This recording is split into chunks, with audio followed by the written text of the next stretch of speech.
Gikonyo and Ikal Angelei, together with James Gundi. Permit me to commence my simplification of what has otherwise been complicated by our colleagues with a satire, and to conclude by underscoring the enormity of the Lord upon your shoulders on the issue before you. In the trial of the goat, the antelope, and the elephant asks the antelope, "Why are you running?" The antelope says, "I'm running because they are arresting goats." "But you're not a goat." The antelope tells the elephant, "It may take 20 years in a Kenyan court to prove that I'm not a goat." The elephant says, "Then if that be the case, let me also take flight."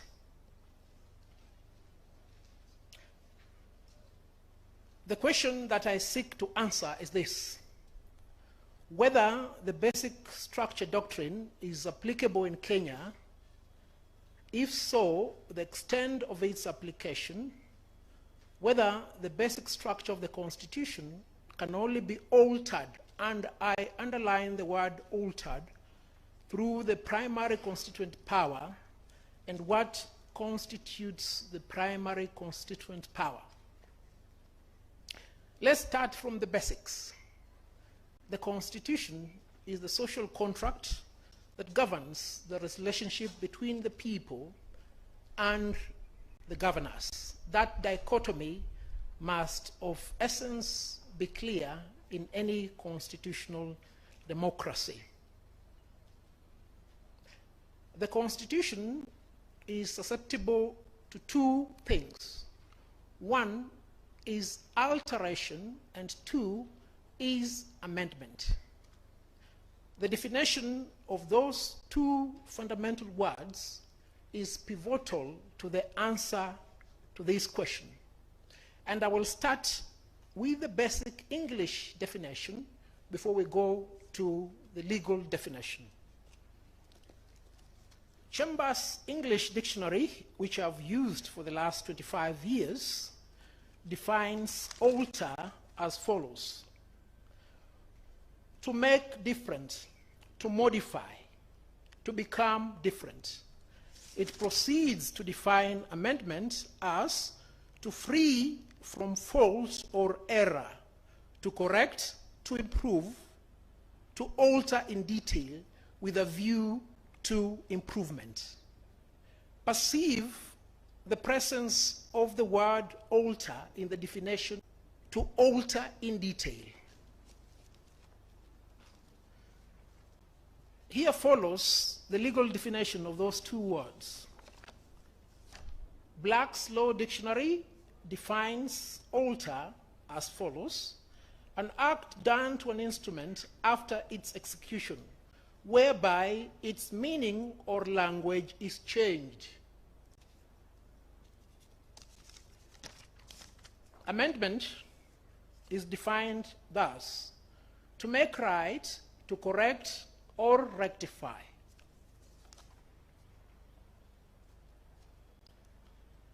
In its judgment, the High Court determined what the basic structure is.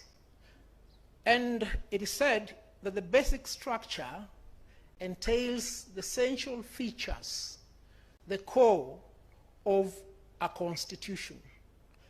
I purpose to hazard a definition of my own. It is the distinctive feature of a particular constitution. Now, remembering the definition of the word alter and amendment, what is the basic structure in our submission is that which can only be altered. And what is left for amendment is not the basic structure. An argument was made that this doctrine is emergent. Is it so? It is my humble submission that the doctrine is not emergent. John Locke, in his book, The Two Treatises of Law, defined what a basic structure is. Charles Montesquieu also defined what a basic structure is. Permit me just to refer to their definitions. You will find this in volume 1 of our list and bundle of authorities. Now, at page 241, a trichotomy of the systems of government is made. This is by John Locke. 1, there is a perfect democracy where the people elect those to make laws for them. 2, there is an oligarchy in which a few select men constitute themselves the leaders. Lastly, there is a man, unfortunately those days they were just writing in the male gender, who constitutes himself the monarch with the succession to his son. Let us see what Montesquieu says about the structure. You'll find this at page 318 of volume 1. And it is subtitled, Difference Between the Natural and Principle of Government. He says this: there is this difference between the nature and principle of government. Nature and principle of government. That the former is that by which it is constituted, and the latter that by which it is made to act. One is its particular structure, and the other, the human persons which set it in motion.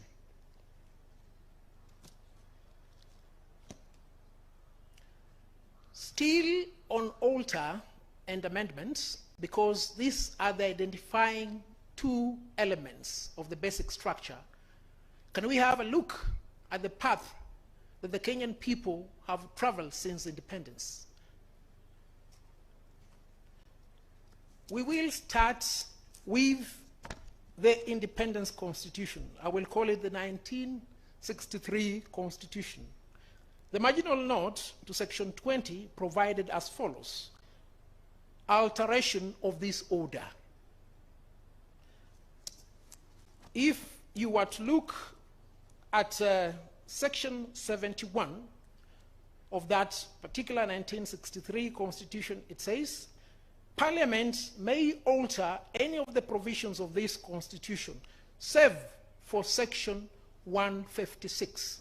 What did section 156 of the 1963 Constitution provide? It provided for devolution.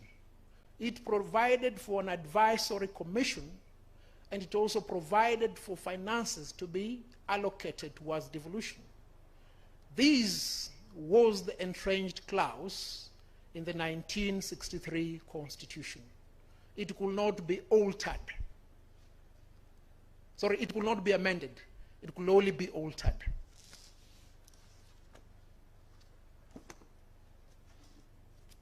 Let us look at the 1969 Constitution.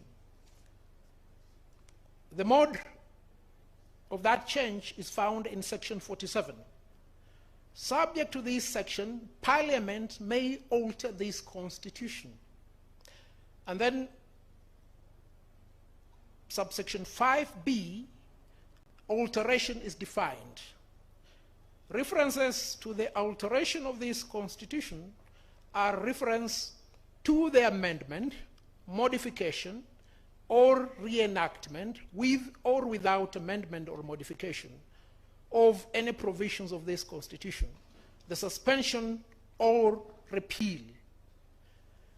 Yes, it may appear as if there is a conundrum, but as you consider that conundrum, that is the perception of what the people of Kenya have over this which is otherwise a simplistic issue. Now, that dichotomy has been expounded further, and I will refer you to what is written by Professor Ben Nobweze on the same issue.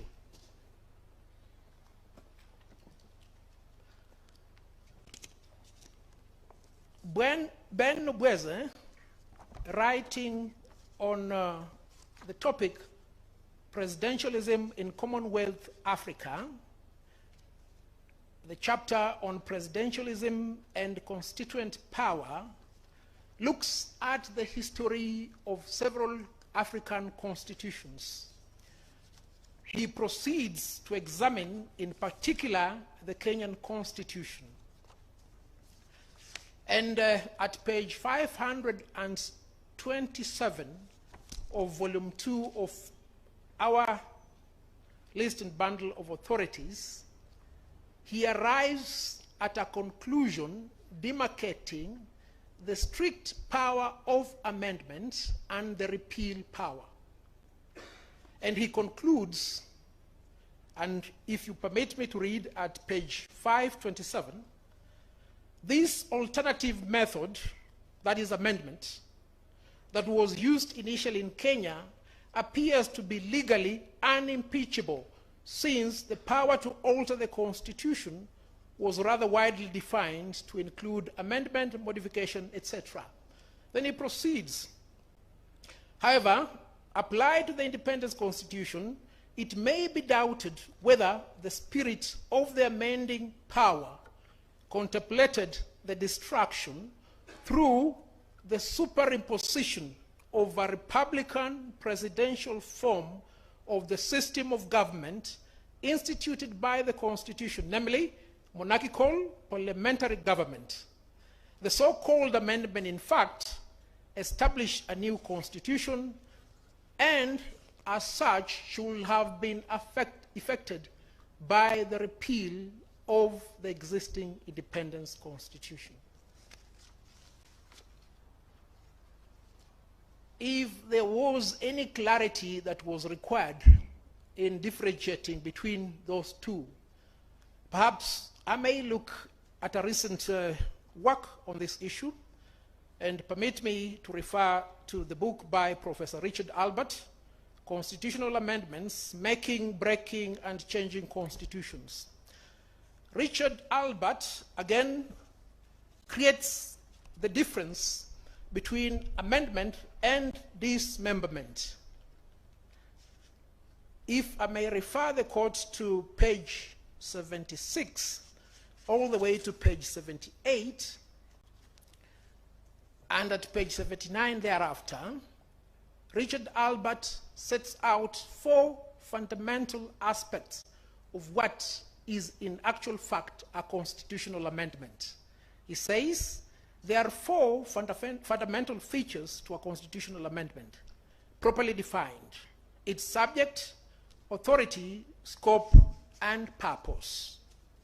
He proceeds to define what dismemberment is at page 84. He says, dismemberment is incompatible with the existing framework of the Constitution because it seeks to achieve a conflicting purpose. And note that that conflicting purpose will be bad. A conflicting purpose may still be desired and attained through dismemberment. But what must not be lost is the manner in which those 2 elements, amendment and dismemberment, relate to the Constitution.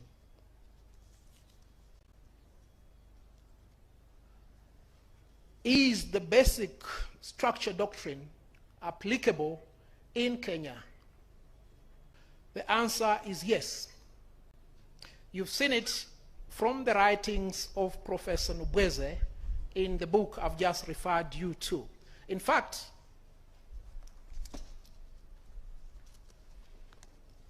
Professor Nobweze refers to the Constitution in the following terms. Still on that book at volume 2, page 500, he says, a constitution is supposed to be a permanent charter which is to endure for ages to come and not to be lightly altered to meet the temporary expediency of party politics.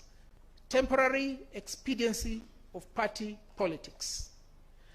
Now, proceeding from that premise, the Kenyan courts have examined the applicability of this principle, and they did so 15 years ago. Sorry, I think it's actually 18 years ago. And this is the case of Njoya and others versus the Attorney General. And remembering what Professor Nobweze has written about the Kenyan Constitution, we look at page 688 of volume 2. This is what Justice Aaron Ringera, as he then was, said about those amendments we have just referred to in Nobweze. The effect of those amendments was to substantially alter the Constitution. Some of them could not be described as anything other than an alteration of the basic features of the Constitution. And they all passed without challenge in court. I will repeat the same thing I said here before the Court of Appeal. This time, they have been challenged. A determination has been made by the High Court. Another determination has been made by the Court of Appeal.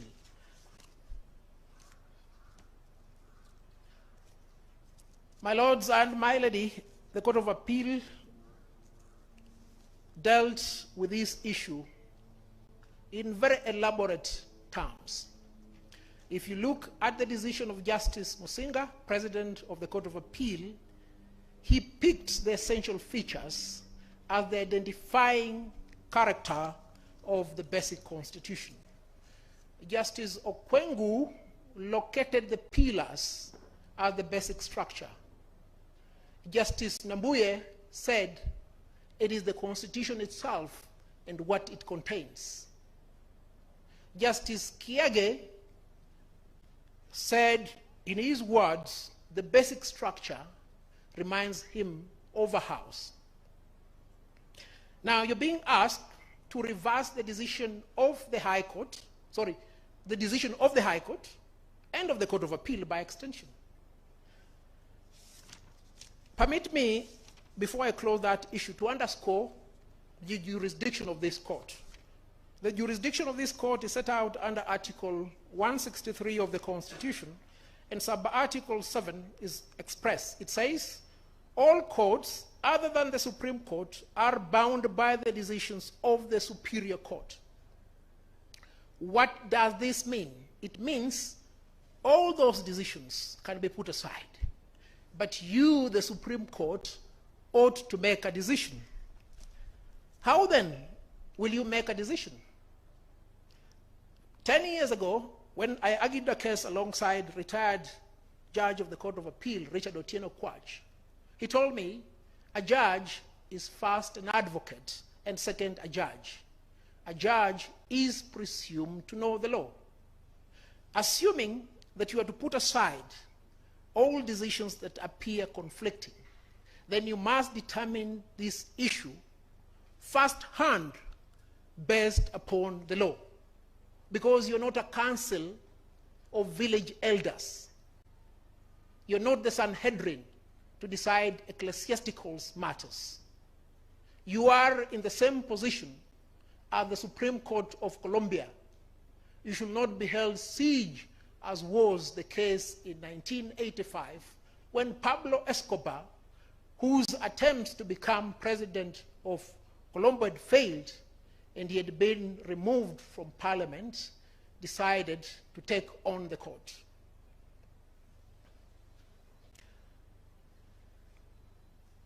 What is the extent of the application of the basic structure to the Kenyan Constitution?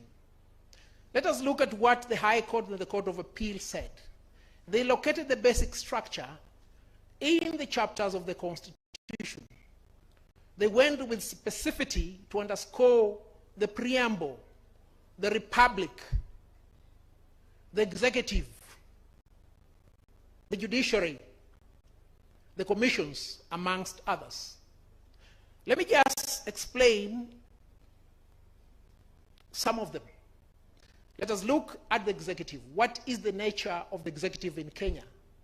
It is pure presidential. What did the BBI bill seek to do? It sought to create a hybrid presidential and parliamentary system where we'll have a president and a prime minister. That was a fundamental change. It amounted to an alteration of the system of government which the people of Kenya had said will govern them. What about the legislature? The system of the legislature in Kenya underscores separation, where elected members of the National Assembly and the Senate cannot be part of the executive through the cabinet. A well thought out entrenchment. What did the BBI bill seek to do?